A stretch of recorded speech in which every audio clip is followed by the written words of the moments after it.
जय हिंद स्टूडेंट। उम्मीद करता हूं आप सभी स्वस्थ, मस्त, खुश और सुरक्षित होंगे। आज की वीडियो में डिस्कस करेंगे यूपी ट्रिपल एससी वीडियो री एग्जाम से लेके सारी अपडेट की रिवाइज आंसर की कब तक आएगा, क्या कट ऑफ हो सकती है, क्या नॉर्मलाइजेशन होगा कि नहीं, क्या होगा नॉर्मलाइजेशन का प्रोसेस, सब पर डिस्कस करेंगे।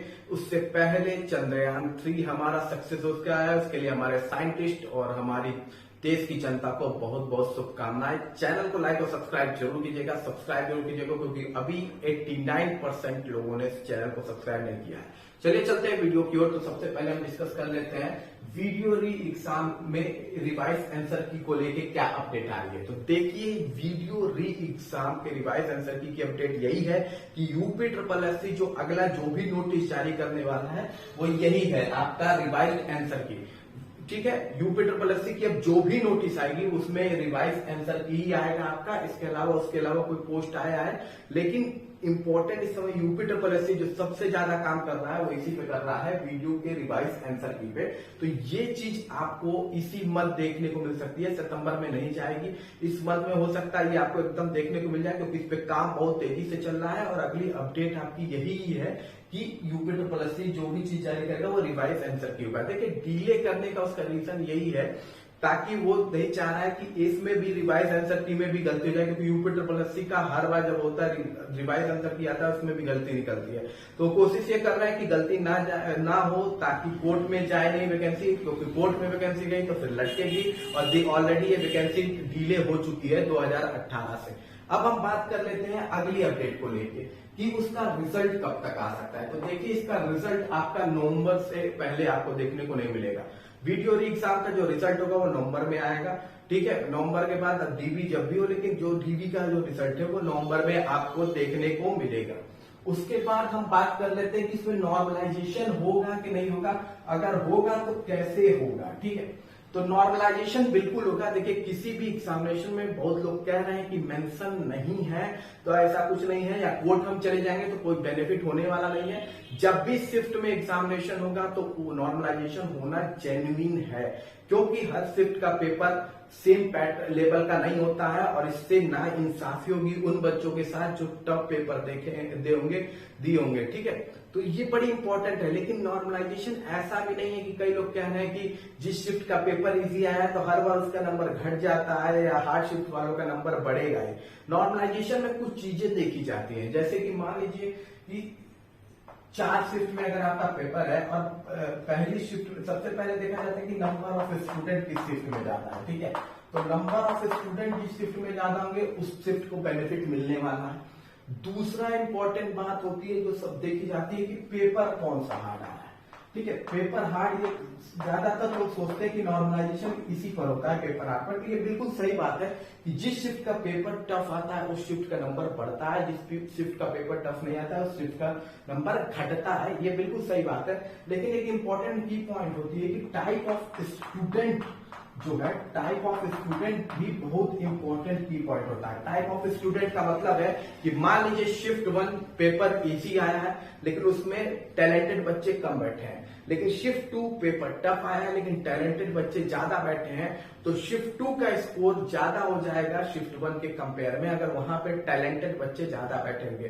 तो ये बात सही है कि जब पेपर हार्ड होता है उनको बेनिफिट मिलते हैं, लेकिन ये भी बहुत इंपॉर्टेंट है कि किस तरह के स्टूडेंट बैठे हैं। अगर पेपर हार्ड में अच्छे स्टूडेंट ज्यादा बैठे हुए हैं तो वो स्कोर कर ले जाएंगे, और जब स्कोर कर ले जाएंगे तो नॉर्मलाइजेशन में आपको ज्यादा फर्क देखने को नहीं मिलेगा जिसकी आप उम्मीद करके बैठे हुए हो। तो उतना फर्क, वैसे भी जितनी उम्मीद बच्चे कर रहे हैं ना उतनी बढ़ने वाली नहीं है आपके नॉर्मलाइजेशन में। उतना बेनिफिट आपको ऑलरेडी नहीं मिलेगा कि 16 नंबर बढ़ जाएगा, 18 नंबर बढ़ जाएगा, ऐसा कुछ भी नहीं होगा। ठीक है, ज्यादा ज्यादा 1, 2 या 3 क्वेश्चन का ही अंतर आएगा 6 नंबर का। इससे ज्यादा 6 से 8 नंबर, इससे ज्यादा का आपको कुछ नहीं देखने को मिलने वाला है। 14, 16 कुछ नहीं होगा।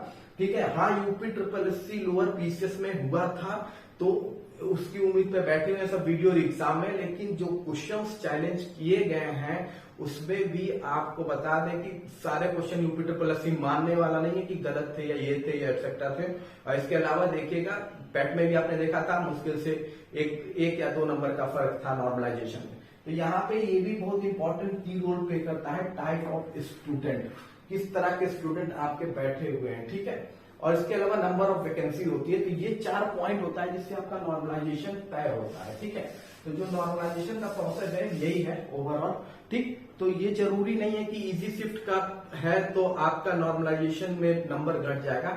ये भी डिपेंड करता है कि कितने टैलेंटेड स्टूडेंट उसमें बैठे हुए हैं। ठीक है, और इसके अलावा देखिए नॉर्मलाइजेशन का है, जैसे मान लीजिए फर्स्ट शिफ्ट है वो 90 मार्क्स पाया है, सेकेंड शिफ्ट है वो आपका पा गया 85 मार्क्स, थर्ड शिफ्ट है वो आपका पा गया 87 मार्क्स, और फोर्थ शिफ्ट है तो वो आपका पाया है मान लीजिए 80 मार्क्स। तो जो नॉर्मलाइजेशन होगा उसमें बैलेंस किया जाता है, इसी को बेस मान लिया जाएगा जो टॉप ज्यादा हो स्कोरर होंगे, और उसके बाद उसी में बाकी को ऐड करके बेनिफिट दिया जाता है। ठीक है, लेकिन इस नॉर्मलाइजेशन प्रोसेस में एक बहुत इंपॉर्टेंट चीज और भी होती है जिसे हम कहते हैं एक्यूरेसी। एक्यूरेसी भी बहुत जरूरी है। ठीक है, ऐसा नहीं है केवल मार्क्स, एक्यूरेसी मतलब हो गया कि अगर आपने 80 क्वेश्चन सही किया है, 60 उसमें आपको आता था, 20 आपने तुक्का लगा दिया जिसमें से 6 सही हुआ और 14 गलत हो गया, तो एक्यूरेसी आपकी उतनी नहीं रही। ठीक है, अगर आप 60 करते और आपकी एक्यूरेसी अच्छी होती तो आपको नॉर्मलाइजेशन में प्लस पॉइंट ज्यादा मिलता है। लेकिन जब आपकी एक्यूरेसी कम होती है यानी क्वेश्चंस गलत ज्यादा होते हैं और आपके आंसर्स जो होते हैं वो आंसर से आंसर्स ठीक होते हैं लेकिन क्वेश्चंस में ज्यादा गलतियां होती हैं, यानी आपने 30 क्वेश्चन 20 क्वेश्चन 25 क्वेश्चन तुक्का मारा, उसमें से 3-4 क्वेश्चन सही हुआ बाकी गलती हुई है, तो उससे आपका नॉर्मलाइजेशन में जो +5 का बेनिफिट मिल रहा है ये कम हो जाएगा, ये माइनस होता है। ठीक है, तो एक्यूरेसी भी बहुत इंपॉर्टेंट होती है नॉर्मलाइजेशन में, क्योंकि ये भी एक टर्निंग पॉइंट होती है कि आपका नंबर कितना बढ़ेगा और कितना नहीं बढ़ेगा। अब हम बात कर लेते हैं कि क्या कट ऑफ जा सकती है। ठीक है, तो कट ऑफ देखिए जो है सेफ कट ऑफ जो हो सकती है आपकी, तो अनरिजर्व कैटेगरी की जो सेफ कट ऑफ होगी, अगर 102 से 103 क्वेश्चन आपके सही हो रहे हैं तो आप सेफ जोन में हैं। 102 से 103 क्वेश्चन हो रहे हैं तो फिर ये एग्जाम आपका है। ठीक है, अनरिजर्व कैटेगरी में। इसके अलावा अनरिजर्व कैटेगरी का ये कट ऑफ मैं बता रहा हूँ, ये सेफ एकदम फाइनल हो जाएंगे आप इस पर। ठीक है, ओबीसी कैटेगरी की अगर आप बात कर लीजिए तो ओबीसी कैटेगरी ईडब्ल्यूएस में था मीन्स पोस्ट में, तो ओबीसी कैटेगरी का जो सेफ जोन है वो है 100 से 101। अगर ये इतने क्वेश्चन आपके सही हैं तो आप सेफ जोन में बिल्कुल हैं। एससी के लिए जो कट ऑफ होगा वो होगा आपका 90 से 91 के बीच में, ये आपका कट ऑफ होगा शेड्यूल कास्ट का। और जो शेड्यूल ट्राइब है एसटी का जो कट ऑफ होगा वो लगभग आपका होगा 85 से 86 नंबर अगर आप पा रहे हैं तो आप बिल्कुल समझिए कि ये भर्ती आपके खाते में है, ये आपका सेफ स्कोर है, ये सेफ है, इसमें एकदम आप 100% श्योर सेफ है। ठीक है, फीमेल के लिए जो है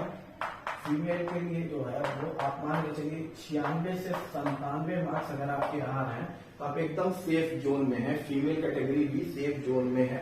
फ्रीडम फाइटर के लिए जो होगा वो होगा आपका 80 से 81 मार्क्स अगर पा रहे हैं तो आप फ्रीडम फाइटर में सेफ जोन में है। और एक्स सर्विसमैन का जो होगा, एक्स सर्विसमैन का जो कट ऑफ आपका होगा वो होगा आपका 76 से 77 के बीच अगर आप हैं तो आप एकदम सेफ जोन में है। तो ये आपकी कट ऑफ है, सेफ जोन की कट ऑफ है, ये एकदम क्लियर सेफ जोन की। ठीक है, तो ये कट ऑफ जाने वाली है। ठीक है, बाकी किसी भी अपडेट के लिए चैनल को लाइक और सब्सक्राइब जरूर कीजिए। मिलते हैं अगली वीडियो में।